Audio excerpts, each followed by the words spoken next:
We don't need the cars. We don't need their lumber. We have massive fields of lumber. We don't need their lumber.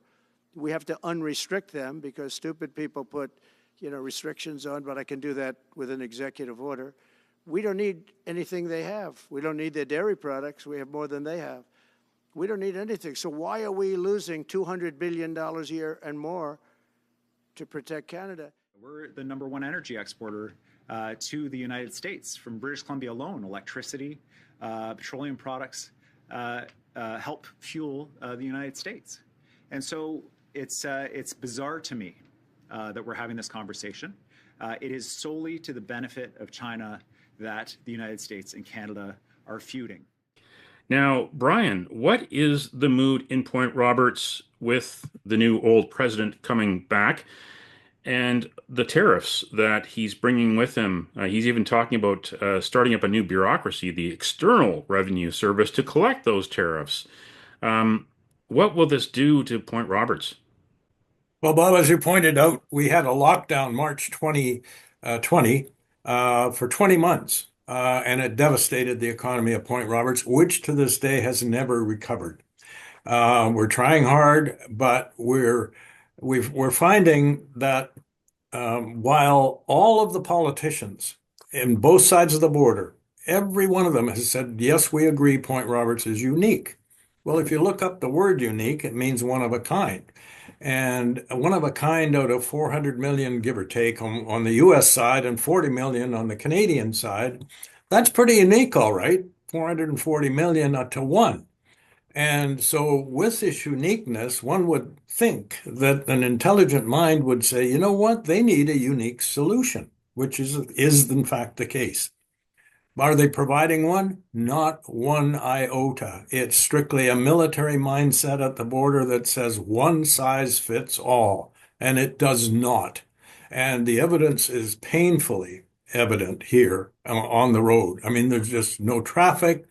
Most of our economic activity now is limited to parcel post gas prices, depending on what they are and what the exchange rate is. And so, but we do get a lot of gas travel, but it's only 15 minutes, and they don't spend that much. We're down since COVID, when we were down to like nobody coming through. We weren't allowed. But after it opened 20 months later, we were down 35 to 40%. We're still down 25 to 30%. Well, when you think of what that actual number is, it's about monthly. Consistently, monthly, it's about 30,000 people or individuals coming through the border per month. If everyone spent $10, that's $300,000. If they spend 20, it's obviously 600. 30, it's close to $1 million a month hitting our market.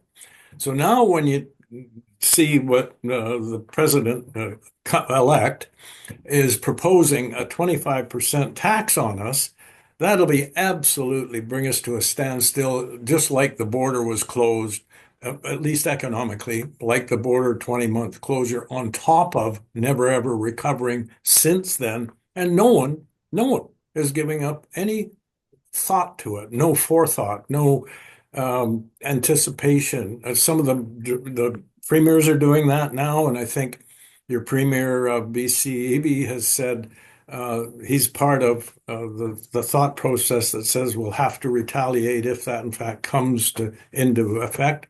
And he has indicated that it might be in the areas of wood products, lumber, electricity, and energy, and water. And Point Roberts is served, as you know, from previous discussions and having been here, that we are served by Canadian water out of the Greater Vancouver District, Metro Vancouver. That's where all of our potable water comes from. We are served with BC Hydro selling their electrical power to Puget Power here in Bellingham, and then they broker it through the border. So if they ever shut those two off, it's lights out, obviously, literally. And the U.S. border, in my opinion, would not be able to function because they're even hooked up not just to water and power, electrical power, but also to the septic sewer system. They don't have a septic. The rest of us in Point Roberts do have septic systems. They have into the Metro Vancouver sewer system and BC Natural Gas.